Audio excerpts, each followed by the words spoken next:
ఈరోజు అంటే జనవరి 31, 2002 సంవత్సరం. స్థలం హైదరాబాద్.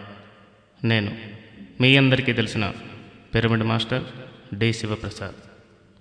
ఈరోజు పిరమిడ్ ధ్యాన ప్రపంచం తరఫున బ్రహ్మశ్రీ పత్రిజీ గారికి ఒక విన్నపం.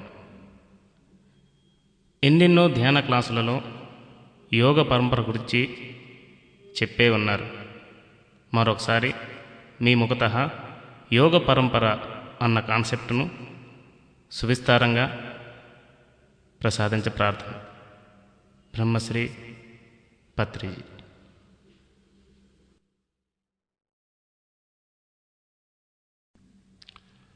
ఓకే శివప్రసాద్ గారు, మన పిరమిడ్ ధ్యాన ప్రపంచానికి మళ్ళీ మనం ఈ యోగ పరంపర అన్న కాన్సెప్ట్ విస్తారంగా మనం తెలుసుకుందాం.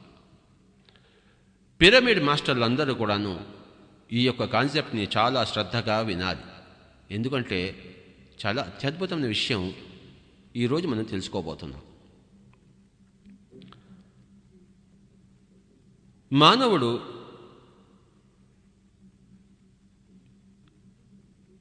జంతు సామ్రాజ్యం నుంచి, అంటే ఆ యొక్క గ్రూప్ సోల్ నుంచి, ఆ సామూహిక ఆత్మ నుంచి ఒక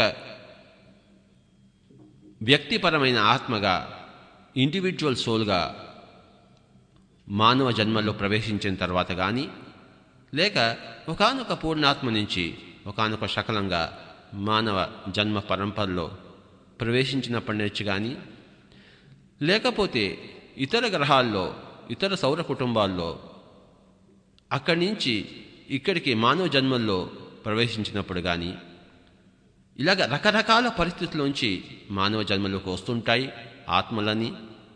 అప్పటి నుంచి ప్రవేశించిన మొదలుపెట్టినప్పటి నుంచి ఎన్నో జన్మలు మానవ శరీరాల్లో తీసుకుంటాయి ఆత్మలు. దీన్ని ఏమంటారంటే మనం జన్మ పరంపర అంటాం. ఒకసారి మానవ జన్మలో వచ్చిన తర్వాత ఆత్మ మళ్ళీ ఇంకొక జంతు ప్రపంచంలో పోదు. ఎప్పుడో వెరీ వెరీ ఇంపార్టెంట్ ఎక్సెప్షనల్ కేసెస్లో తప్పితే. కనుక ఈ మానవ జన్మ పరంపర అన్నది ఒక అత్యద్భుతమైన విషయము. ఈ జన్మ పరంపరలో చివరి స్థితుల్లోనే మానవుడు జ్ఞానవంతుడు అవుతుంటాడు. ఈ విషయమే భగవద్గీతలో శ్రీకృష్ణుడు చెప్పాడు. బహూనాం జన్మనామంతే జ్ఞానవాన్ మాం ప్రపద్యతే. ఎన్నో జన్మల తర్వాత మానవుడు జ్ఞానవంతుడవుతాడు. మొట్టమొదటి జన్మల్లో అతనికి జ్ఞానం అవసరం లేదు. చిన్నపిల్లలు బొమ్మలాడుతూ ఆడినట్టు మానవుడు తన శరీరంతోనే ఆడుకుంటుంటాడు. శరీరం కోసమే జీవిస్తుంటాడు. శరీరం మరి అక్కడ తినడము, తాగడము, పడుకోవడము, మైథునము, పెళ్ళి, పిల్లలు, మళ్ళీ వాళ్ళు చావకుండా బతకాలి, వాళ్ళ కోసం పోరాడాలి అని కేవలము ఈ ఫిజికల్ ఎగ్జిస్టెన్స్ కోసమే ఎన్నో జన్మలు ఎత్తుతాడు. ప్రతి ఫిజికల్ జన్మ తర్వాత చనిపోతాడు. మళ్ళీ అలాంటి ఫిజికల్ జన్మ కోసమే మళ్ళీ కోరుకుంటుంటాడు. మళ్ళీ అనేక చోట్ల పుడుతుంటాడు. ఇలా ఒక 50, 100, 150, 200 ఎన్నో జన్మలు అయిపోయాయి అనుకోండి. ఆ తర్వాత తాను కేవలం ఇడ్లీలు తినడానికి, సాంబార్ తినడానికి, మరి కోడిని తినడానికి, మేకను తినడానికి, రొయ్యను తినడానికి పుట్టకుండా నేను ప్రజల్లో గుర్తింపు పొందాలి, నేను ఒక రారాజు కావాలి, నేను అందరిలో ప్రథముడుగా ఉండాలి, నా తర్వాతే అందరుగా ఉండాలి, అందరూ నా కాళ్ళకే మొక్కాలి, పక్కవాడి కాళ్ళకి మొక్కకూడదు అని చెప్పేసి ఇది అధికార వాంఛలు వస్తుంటాయి. దీనిని ఏమంటామంటే మనం రజోగుణము అంటాం. అర్థమైందండి? ఆల్ పిరమిడ్ మాస్టర్స్ అర్థం చేసుకోవాలి. ఒక 100 జన్మల్లో తమో గుణంగా ఉంటాము, మరొక 100 జన్మల్లో రజోగుణంగా ఉంటాము. 100 అనేది ఊరికే సింబాలికల్గా చెప్తున్నాను. అది ఎక్కడ ఒక ప్రత్యేకంగా ఉండదు. ఒక్కొక్క మనిషి కొన్ని వందల జన్మలు తీసుకుంటూ ఉంటాడు. అందులో ఎన్ని జన్మలు ఏ గుణానికి కేటాయించాడో అది ఆ యొక్క ఆత్మ యొక్క ఇచ్ఛా స్వేచ్ఛల మీద ఆధారపడి ఉంటుంది. ఈ విధంగా రజోగుణ పరంపరలో కొన్ని జన్మలు వెళ్ళిపోయిన తర్వాత అప్పుడు సాత్వికమైన గుణం అంటే నేను ఏం చేయాలి, జీవితంలో ఎలా జీవించాలి ఆనందంగా ఉండాలి. ఈ తమో గుణంలోనూ రజోగుణంలోనూ ఎన్నో కష్టాలు కూడా అనుభవిస్తుంటాడు, ఎన్నో నష్టాలు అనుభవిస్తుంటాడు, ఎన్నో బాధలు అనుభవిస్తుంటాడు. అనుభవించి ఈ సాత్విక గుణ పరంపరలో వచ్చినప్పుడు నేను ఇక బాధలు అనుభవించకూడదు అంటే ఏం చేయాలి అన్న జ్ఞానం మెల్లిగా అంకురిస్తుంటుందన్నమాట. అక్కడి నుంచి మొదలవుతుంది ప్రతి మనిషికి యోగ పరంపర. కనుక ఈరోజు మనం యోగ పరంపర గురించి విశేషంగా తెలుసుకుంటున్నాము.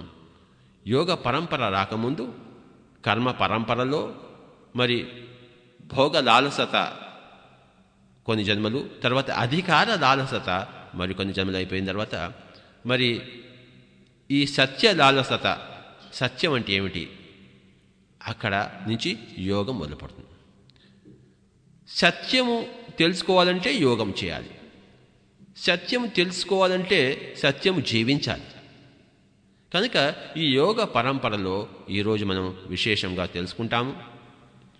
యోగ పరంపరలో మనకు సాధారణంగా 4 యోగాలు ఉన్నాయని, కర్మయోగమని, భక్తి యోగమని, జ్ఞానయోగమని, రాజయోగమని సాధారణంగా అందరికీ తెలుసు. అయితే సాధారణమైన విజ్ఞానము నిజమైన విజ్ఞానము కావచ్చు, కాకపోవచ్చు. ఇక్కడ మటుకు అది కాదు. ఎందుకంటే భక్తి యోగము అన్నది లేనే లేదు. కృష్ణుని విగ్రహాన్ని పూజించడము, జీసస్ క్రైస్ట్ విగ్రహాన్ని పూజించడము ఈ భక్తి యోగంగా చలామణి అవుతోంది. కానీ అది ఒకానొక భక్తి మూర్ఖతా విశేషమే కానీ భక్తి యోగం కాజాలదు. భక్తి యోగం అన్నది లేనే లేదు. ఉదాహరణకు చెప్పుకోవాలంటే స్వస్వరూపానుసంధానం భక్తిరిత్యభిధీయతే అని ఒకానొక చోట చెప్పబడింది. అంటే స్వస్వరూపంతో అనుసంధానం చేయడమే భక్తి యోగం అన్నది. కనుక అది ఇక్కడ ఇంకొక మనిషికి సంబంధించింది కాదు. మన స్వస్వరూపం తెలుసుకుని దాంతో ఏకమై ఉండడమే భక్తి అని విధంగా చెప్పబడింది. కనుక ప్రజలు సామాన్యంగా అనుకునే ఆ భక్తి యోగం అనేది లేనే లేదు అని చెప్పేసి పిరమిడ్ ధ్యాన ప్రపంచానికంతా తెలుసు, జ్ఞాన ప్రపంచానికంతా తెలుసు, సృష్టిలోని యోగులందరికీ తెలుసు, మానవులకి తెలియదు. తెలియజెప్పవలసిన బాధ్యత పిరమిడ్ మాస్టర్లందరికీ ఉన్నది. కనుక ఈ 4 యోగాల్లో భక్తి యోగం తీసేస్తే మిగిలినవి కర్మయోగము, జ్ఞానయోగము, రాజయోగం. ఈ 3 యోగాల గురించి ఈరోజు మనం విస్తారంగా తెలుసుకుంటాం. కర్మయోగం అనేది 2 రకాలుగా విభజింపబడి ఉంది. కర్మయోగము పార్ట్ 1, కర్మయోగము పార్ట్ 2. అలాగే జ్ఞానయోగము 2 రకాలుగా విభజింపబడినది. జ్ఞానయోగము పార్ట్ 1, జ్ఞానయోగము పార్ట్ 2. రాజయోగము ఒకటే అది. కనుక ఈ విధంగా 5 విషయాల గురించి మనం తెలుసుకుంటాం. ఈ 5 ఎలాంటి క్రమంలో వస్తాయంటే ఈ యొక్క యోగ పరంపరలో, అంటే మానవ జన్మ పరంపరలోని చివరి జన్మల్లో మొట్టమొదటిగా కర్మయోగము పార్ట్ 1 వస్తుంది కొన్ని జన్మలు. తర్వాత జ్ఞానయోగము పార్ట్ 1 వస్తుంది కొన్ని జన్మల్లో. ఇంకా కొన్ని జన్మల్లో రాజయోగం వస్తుంది. తర్వాత జ్ఞానయోగము 2 వస్తుంది. చివరి జన్మల్లో కర్మయోగము పార్ట్ 2 వస్తుంది. కర్మయోగము పార్ట్ 2 ఉదాహరణ తీసుకోవాలంటే గౌతమ బుద్ధుడు, జీసస్ క్రైస్ట్ అలాంటి వాడు అన్నమాట. ఆ లెవెల్కి మనం ఎప్పుడైతే వెళ్తామో మన జన్మ చివరి జన్మలో ఉన్నది అని మనం తెలుసుకోవచ్చు. వాళ్ళు చివరి జన్మల్లో ఆ స్థితిలో ఉన్నవారు. కనుకనే ప్రపంచంలో అంతటి కూడాను జగద్గురువులుగా వాళ్ళు భాషించారు. అక్కడ దాకా వెళ్ళాలంటే మనం, అంటే శిఖరాగ్రానికి వెళ్ళాలంటే ఎన్నో మెట్లు ఎక్కితే కానీ ఆ శిఖరాగ్రం వెళ్ళలేము కదా. కనుక ఈ ఎన్నో మెట్లనే యోగ పరంపర అన్నాం. కనుక మై డియర్ పిరమిడ్ మాస్టర్స్, ఈరోజు మనం యోగ పరంపర అన్న కాన్సెప్ట్ అత్యద్భుతంగా మనం తెలుసుకుంటున్నాం. యోగ పరంపరలో మనము ఫస్ట్ కర్మయోగము పార్ట్ 1 గురించి తెలుసుకుందాం. కర్మయోగము పార్ట్ 1లో 4 స్టేజీలు ఉన్నాయి, 4 దశలు ఉన్నాయి. దీన్ని మనం A stage, B stage, C stage, D stage అని తెలుసుకుందాం.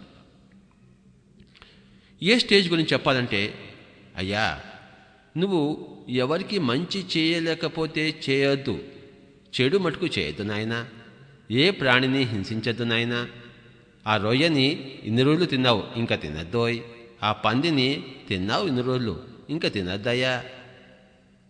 నీ పెళ్ళాంతో కొట్లాడావు, ఇంక నుంచి కొట్లాడకయ్యా. నీ పిల్లలని రోజు తంతున్నావు, ఇంక నుంచి తన్నకయ్యా అని చెప్పేసి చెప్తారు. ఇది స్టేజ్ 1. స్టేజ్ ఏ కర్మయోగం పార్ట్ 1లో ఏ స్టేజ్ అన్నమాట. అది వాడు అభ్యాసం చేయగా కొన్ని జన్మలు అయిపోతాయి. ఆ తర్వాత ఏం చెప్తారంటే స్టేజ్ 2లో నువ్వు పక్కవాడికి మంచి చేయడానికి పూనుకో, నీకు కూడా మంచి జరుగుతుంది.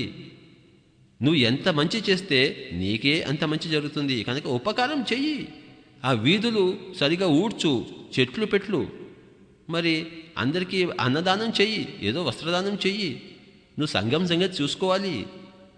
అప్పుడే నీ సంగతి కూడా నువ్వు సంఘం చూసుకుంటుంది. నువ్వు ఇంకా బాగా జీవించగలవు నాయనా అని స్టేజ్ 2 చెప్తారు.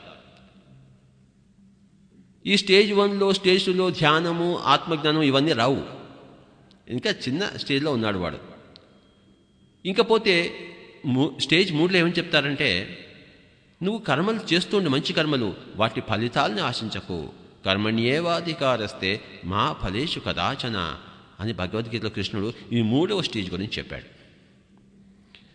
అలా కొన్ని జన్మలు అయిపోయిన తర్వాత, ఎందుకంటే కర్మ ఫలాలు వచ్చి తీరుతాయి. నువ్వు ఎలాంటి కర్మ చేస్తావో అలాంటి కర్మ ఫలాలు వచ్చే తీరుతాయి.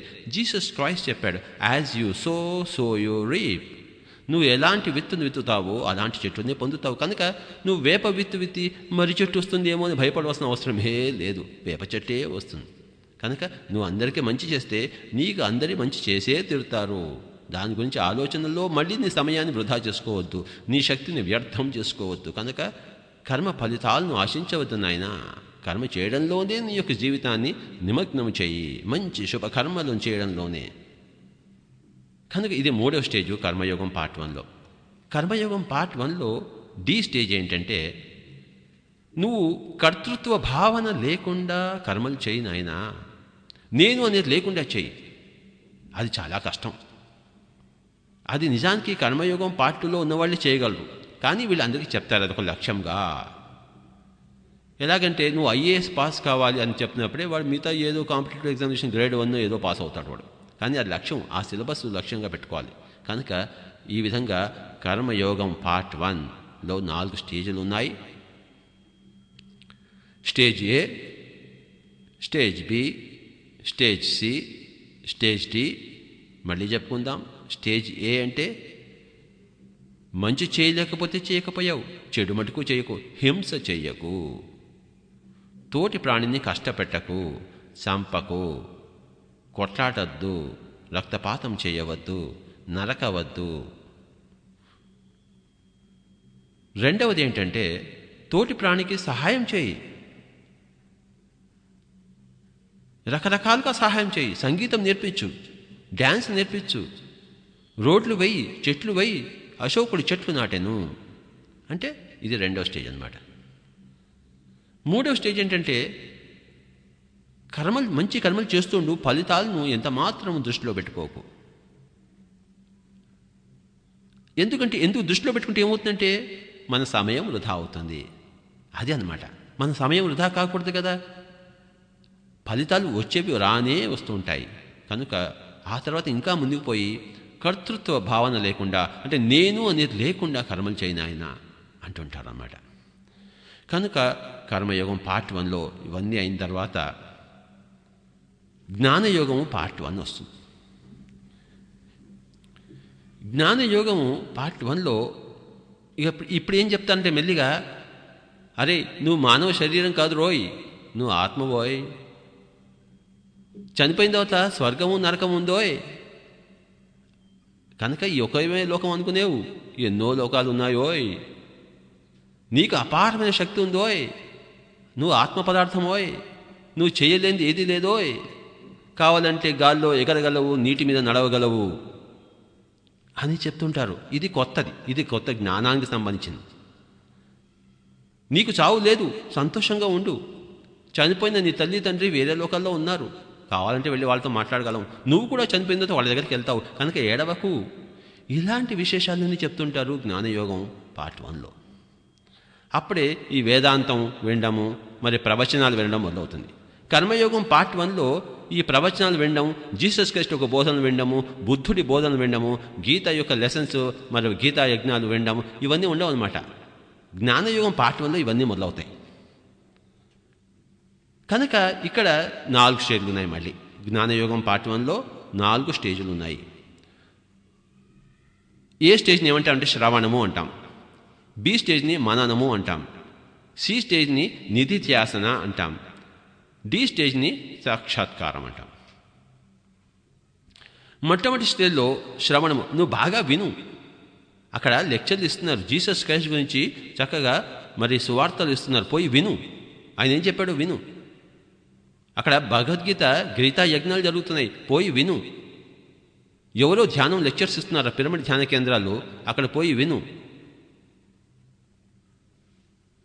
ఊరికే వినిరా, ఆ తర్వాత చూద్దాం. బాగా శ్రవణం చేయి. వాడికి అంతకుముందు వరకు ఇవన్నీ పట్టవు, ఇప్పుడు మెల్లిమెల్లిగా అవి పడుతుంటాయి. కనుక ఇది స్టేజ్ 1. ఇలా కొన్ని జన్మలు కూడా జరిగిపోవచ్చు. తర్వాత విన్నదంతా మననం చేసుకుంటుంటాడు. అవును నిజమే, జీసస్ క్రైస్ట్ ఏం చెప్పాడు, మరి ఇలా చెప్పాడు కదా, మనం చెయ్యాలి కదా, ఆత్మ గురించి చెప్పాడు కదా, దేవుని రాజ్యం నీలో ఉందని చెప్పాడు కదా, మన రూపం మనం ఎలా వెళ్ళాలి. Unless దైన్ ice to become one you cannot enter the Kingdom of God అని చెప్పేసి, నీ 2 కళ్ళు ఒక కన్ను కాకపోతే నువ్వు దేవుని రాజ్యంలో ప్రవేశించలేవు అన్నాడు జీసస్ క్రైస్ట్. అంటే ఒక కన్ను అంటే ఏమిటి, 2 కళ్ళు అంటే ఏమిటి, ఇలా దీన్ని మననము చేసుకోవడం అంటాం. ఫర్ ఎగ్జాంపుల్ భగవద్గీతలో కృష్ణుడు చెప్పాడు, తే త్వం భుంక్త్వా స్వర్గలోకం విశాలం క్షీణే పుణ్యే మర్త్యలోకం విశంతి. అయ్యా అర్జున, నువ్వు ఆ స్వర్గలోకాన్ని, విశాలమైన స్వర్గలోకాన్ని భుజించిన తర్వాత మళ్ళీ మళ్ళీ ఈ లోకానికి వస్తుంటావు. అంటే ఓహో, మళ్ళీ మళ్ళీ ఈ లోకానికి వస్తుంటానా, స్వర్గలోకాలు ఉన్నాయా, వీటన్నిటి గురించి ఆలోచించడము మననము అంటాం. అందులో కూడా కొన్ని జన్మలు జరిగిపోవచ్చు. తర్వాత నిధిధ్యాసన అంటే ఓహో నేను ఆత్మను, జీసస్ చెప్పాడు కనుక నేను ఆత్మను అనుకుని ఆత్మపరంగా జీవించడం మొదలు పెడతాడు. శరీరపరకంగా ఏమైనా జరిగినా బాధలు పడించుకోకుండా నేను ఆత్మను కదా, రేపటి నుండి చచ్చిపోతాను, చచ్చిపోయిన తర్వాత హాయిగా జీవిస్తాను, నేను జీసస్ క్రైస్ట్ దగ్గరికి వెళ్ళిపోతాను, నేను కృష్ణుడి దగ్గరికి వెళ్ళిపోతాను అన్న భావనతో ఈ జీవితంలో హాయిగా జీవించడం మొదలు పెడతాడు. అంటే తాను విన్నదాన్ని జీవితంలో అభ్యాసం చేయడం మొదలు పెడతాడు. దాన్ని నిధిధ్యాసన అంటాం. కనుక ఆ తర్వాత సాక్షాత్కారం అంటే నువ్వు ఇంక జీవితానికి సాక్షిగా అయిపోవడం. పుట్టేవాళ్ళు పుడుతుంటారు, చనిపోయేవాళ్ళు చేస్తుంటారు, కానీ మరి నువ్వు మటుకు ఆ జీసస్ యొక్క జ్ఞానంలో హాయిగా ఉంటాడు, అన్నిటికీ సాక్షీభూతం అయిపోతావు. పెళ్ళిళ్ళు జరుగుతుంటాయి, పిల్లలు పుడుతుంటారు, ఒకసారి బిల్డింగ్లు కూలిపోతుంటాయి, ఇంకోసారి బిల్డింగ్లు కడుతుంటాము. అన్నిటి కలిమి లేముల్లో, జయాపజయాల్లో, చీకటి వెలుగుల్లో అన్నిటిలో మనం సాక్షిగా ఉంటాము. అది సాక్షాత్కారం. అంటే జ్ఞానయోగం పార్ట్ 1 యొక్క పరాకాష్ట. ఇవన్నీ కూడాను జ్ఞానయోగం పార్ట్ 1లో వస్తాయి. కర్మయోగం పార్ట్ 1 గురించి తెలుసుకున్నారు 4 స్టేజ్లు. జ్ఞానయోగం పార్ట్ 1లో కూడా 4 స్టేజ్లు ఉన్నాయి. ఒక్కొక్క స్టేజ్లో కొన్ని జన్మలు తీసుకోవచ్చు, లేకపోతే ఒకటే జన్మలో కంప్లీట్ చేసుకోవచ్చు అన్ని స్టేజ్లు కూడాను. ఇలాగా వాళ్ళ శక్తి యుక్తుల మీద ఆధారపడున్నాయి. కనుక మళ్ళీ ఇంకొకసారి తెలుసుకుందాం. జ్ఞానయోగం పార్ట్ 1 అన్నది శ్రవణానికి సంబంధించింది. జ్ఞానయోగం పార్ట్ 1లో బి స్టేజు మననానికి సంబంధించింది, మరి సి స్టేజు నిధిధ్యాసన ప్రాక్టీస్కి అభ్యాసానికి సంబంధించింది, మరి డి స్టేజు సాక్షాత్కారం పొందిన స్టేజు, అన్నిటికీ నిర్వికారంగా ఉన్న స్టేజ్, అన్నిటికీ సాక్షీభూతంగా ఉన్న స్టేజ్. షేక్స్పియర్ అన్నాడు, all the world is a stage where all mere actors we strut and fume do our part and then depart. కనుక ఓహో నేను భర్తగా ఉన్నాను, భర్తగా నటించాలి, అంతేగాని నిజమైన భర్త కాదు, నిజమైన భార్య కాదు, నిజమైన తల్లి కాదు, నిజమైన తండ్రి కాదు. శంకరాచార్య వారు చెప్పారు భజగోవిందంలో, కస్త్వం కోహం కుత ఆయాతః కామే జనని కోమే తాతః ఇతి పరిభావయ సర్వం అసారం విశ్వం త్యక్త్వా స్వప్న విచారం. అయ్యా ఎవరు నువ్వు, ఎవరు నేను, ఎవరు తల్లి, ఎవరు తండ్రి, ఈ విధంగా ఇదంతా కూడాను ఒక డ్రీమ్ లాంటిది. కనుక దీనికి ఈ డ్రీమ్లానే తీసుకో, స్వప్నంలానే తీసుకో అని చెప్పేసి శంకరాచార్యులు చెప్పారు. ఇదంతా కూడాను అంటే ఆ విధమైన స్టేజ్ కలిగి ఉండడం అనేది సాక్షాత్కారం పొంది ఉండడం, సాక్షిగా మన ఆకారం అయిపోయి ఉండడం, అన్నిటికీ విట్నెస్గా మన ధర్మాలు మటుకు మనం నిర్వర్తిస్తూ మన నాటక రంగంలో మనం సరైన పాత్ర పోషణిస్తూ మిగతా అంతా కూడాను సాక్షిగా, విట్నెస్గా అలా ఉండడం అన్నమాట. ఇలా కొన్ని జన్మలు అయిపోయిన తర్వాత మళ్ళీ ధ్యాన యోగం వస్తుంది, రాజయోగం. అప్పుడు ఏమిటంటే జీసస్ క్రైస్ట్ నేను చూడాలి. ఇప్పుడు ఇన్ని రోజులు బైబిల్ విన్నాను, ప్రవచనాలు విన్నాను, నేను ఇంకా జీసస్ క్రైస్ట్తో మాట్లాడాలి. ఆయన ఏ లోకంలో ఉన్నా ఆ లోకానికి వెళ్ళి మాట్లాడాలి. నేను ఇంకా గౌతమ్ బుద్ధుడితో మాట్లాడాలి. కఠోపనిషత్తులో నచికేతుడు నేను ఇంకా చనిపోయిన తర్వాత అసలు మనిషి ఏమవుతాడు నేను స్వయంగా తెలుసుకోవాలి అని పూనుకున్నాడు 11 ఏళ్ల వయసులోనే. అక్కడి నుంచి రాజయోగం మొదలవుతున్నాడు. ఇదే రాజయోగం అంటే కింగ్ ఆఫ్ ద యోగాస్. అంటే కర్మయోగంలో, జ్ఞానయోగంలో, ధ్యానయోగంలో కింగ్ ఆఫ్ ద యోగాస్ ఇది రాజయోగం, ధ్యానం. వాడు ఇంకా ఈ గీతా ప్రవచనాలు వినడు, బైబిల్ క్లాసెస్ పోడు, తానుక కళ్ళు రెండు మూసుకుని శ్వాస మీద ధ్యాస ఉంచుతాడు, ధ్యానంలో ప్రవేశిస్తాడు. తన చిత్త వృత్తులను నిరోధించుకుంటాడు. తన మూడవ కన్ను తాను తెరుచుకుంటాడు. శరీరం నుంచి బయటకు వస్తాడు. నేను సూక్ష్మ శరీరాన్ని అని తెలుసుకుంటాడు. నేను కారణ శరీరాన్ని అని తెలుసుకుంటాడు. తాను స్వయంగా అన్ని లోకాలు తిరిగి వస్తుంటాడు. అంటే జీసస్ క్రైస్ట్ ఏ ధ్యానం చేశాడో, గౌతమ బుద్ధుడు ఏ ధ్యానం చేశాడో, వర్తమాన మహావీరుడు ఏ ధ్యానం చేశాడో తాను కూడా ఆ ధ్యానం మొదలు పెడతాడు. ఇది ధ్యానయోగం. చూసారా? కర్మ పరంపరలో చివరి దశలో యోగ పరంపర వస్తుంది. యోగ పరంపరలో కర్మయోగము మొదలవుతుంది, స్టేజ్ 1. తర్వాత జ్ఞానయోగము స్టేజ్ 2. తర్వాత ధ్యానయోగము. పిరమిడ్ స్పిరిచువల్ సొసైటీ మాస్టర్లందరూ కూడాను అందరికీ ధ్యానం నేర్పిస్తున్నారు. అంటే వాళ్ళు మొదలయ్యేది ఈ ధ్యానయోగం నుంచి అన్నమాట. నువ్వు ఎలాంటి స్థితిలో ఉన్నా, పరమ పాపివైనా, పరమ నికృష్టుడివైనా, సామాన్యుడివైనా, పండితుడివైనా కళ్ళు రెండు మూసుకోబోయ్, ఇంకా ధ్యానం చేయబోయ్. రోజుకి 24 గంటల్లో అర్ధగంట గంటో కళ్ళు రెండు మూసుకో, కర్మల్లో మునగకు, గీతా ప్రవచనాలు పోకు, నీ ఇంట్లో నువ్వే కూర్చో, కాళ్ళు రెండు కట్టేసుకో, చేతులు రెండు కట్టేసుకో, నోరు కట్టేసుకో, కళ్ళు రెండు కట్టేసుకో, నీ మైండ్ని ఎంటీ చేయి, చిత్త వృత్తిని నిరోధించు. యోగ చిత్త వృత్తి నిరోధ అన్నాడు పతంజలి. అంటే ధ్యాన యోగం మొదలుపెట్టు. జీసస్ క్రైస్ట్ చెప్పాడు కదా, నీ లోపల ఉందని చెప్పి ఇంకా లోపలికి పోవాలి మనం. ఆయన చెప్పింది ఇవి చేయాలి కదా. The Kingdom of God is with in అన్నప్పుడు మనం ఇంకా లోపలికి పోవాలి. దాని పేరే ధ్యాన యోగము అథవా రాజయోగం. మనం బస్ కండక్టర్ అయి ఉండవచ్చు, ఇంటికి వచ్చిన తర్వాత మరి ధ్యానయోగి కావాలి. మనం ఎమ్మెల్యే కావచ్చు, ఇంటికి వచ్చి మళ్ళీ ధ్యానయోగి కావాలి. లేదా మనం ప్రైమ్ మినిస్టర్ అయి ఉండవచ్చు, ఇంటికి వచ్చి మళ్ళీ ధ్యానం చేయాలి. స్కూల్ టీచర్ కావచ్చు, ఇంటికి వచ్చి ధ్యానం చేయాలి. ఇదే జీసస్ క్రైస్ట్ చెప్పింది చేయడం అంటే. The Kingdom of God is with in, so travel with in. నీ లోపలికి నువ్వు పో. ఎలా పోతావు? ఈ కళ్ళు రెండు మూసేసుకోవాలి, నోరు మూసేసుకోవాలి, చేతులు రెండు కట్టేసుకోవాలి, కాళ్ళు రెండు కట్టేసుకోవాలి. ఏదో ఒక మంచి ఆసనం చూసుకుని గోడకి జారగిలబడో, చెట్టుకి జారగిలబడో, మరి చీకటి చేసుకునో, రాత్రిపూటో పగలో ఎప్పుడు వీలైతే అప్పుడు ఇంకా కళ్ళు రెండు మూసుకోవాలి. ఎవరి వయసు ఎంత ఉందో అన్ని నిమిషాలు కనీసం మొదలుపెట్టాలి. అంటే 5 ఏళ్ల పిల్లలు 5 నిమిషాలతో, 10 ఏళ్ల పిల్లలు 10 నిమిషాలతో, 20 ఏళ్ల వాళ్ళు 20 నిమిషాలతో, 30 ఏళ్ల వాళ్ళు 30 నిమిషాలతో, 50 ఏళ్ల వాళ్ళు 50 నిమిషాలతో, 70 ఏళ్ల వాళ్ళు 70 నిమిషాలతో. రోజు మనం శరీరానికి స్నానం ఎలా పోస్తామో ఆత్మకు కూడా స్నానం పోయాలి కదా. శరీరానికి స్నానం పోయకపోతే ఎంత కంపుగా ఉంటుంది, మరి ఆత్మకి స్నానం పోయకపోతే ఆత్మ కంపుగా ఉండదు. కనుక ఆత్మకి స్నానం పోయడమే, ఆత్మని బాత్రూంలో కూర్చోబెట్టడమే ధ్యానంలో కూర్చోబెట్టడము. బాత్రూంలో మనకి షవర్ బాత్ వస్తుంది, ధ్యానంలో కూడా ఒక షవర్ బాత్ వస్తుంది, కాస్మిక్ ఎనర్జీ షవర్ బాత్. ధ్యానంలో ఏమవుతుందంటే మన మైండ్ కామ్ అయిపోతుంది, ఎంటీ అయిపోతుంది. ఎప్పుడైతే మీరు మీ శ్వాసను గమనించారో, శ్వాసని కుంభించకూడదు, శ్వాస మీద ధ్యాస పెట్టాలి.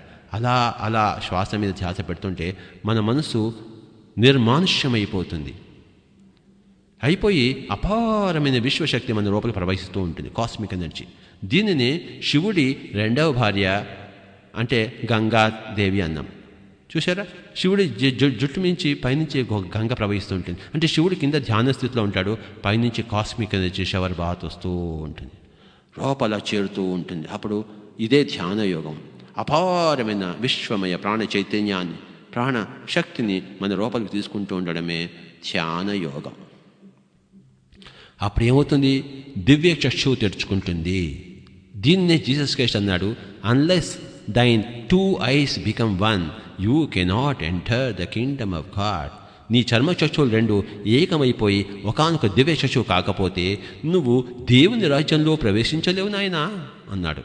అంటే దివ్య చక్షువు, దీన్నే శివుడి 3వ కన్ను అన్నాం, థర్డ్ ఐ. లోప్సాంగ్ రాంపావ్ రాసిన థర్డ్ ఐ పుస్తకం చదవండి, అక్కడ థర్డ్ ఐ గురించి తెలుస్తుంది. యోగులందరూ కూడాను ఋషులుగా మారినప్పుడు వాళ్ళకి ఒక 3వ కన్ను వస్తుంది. 3వ కన్నుతో చూడడాన్నే సీయింగ్ అంటాం, ద్రష్ట, చూసేవాడు, ఋషి. కనుక ఆ ధ్యాన యోగం యొక్క పరాకాష్ఠలో మనిషి యోగి అయిపోయిన తర్వాత, ధ్యాని యోగి అయిపోయిన తర్వాత యోగి ఋషి అవుతాడు.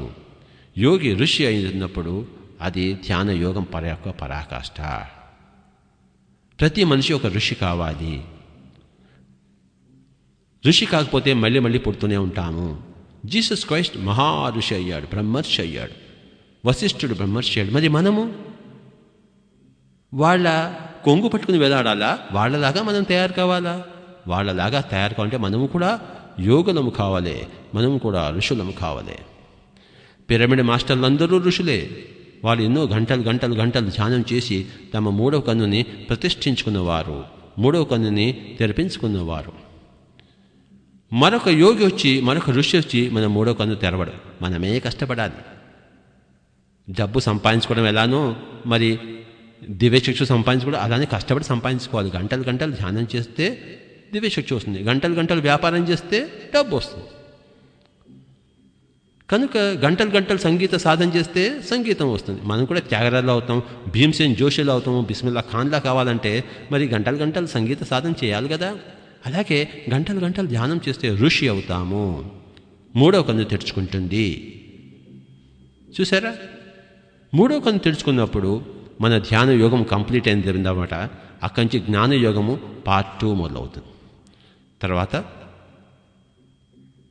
మళ్ళీ మనం ఈ విషయాలు తెలుసుకుందాము. ఇంతవరకు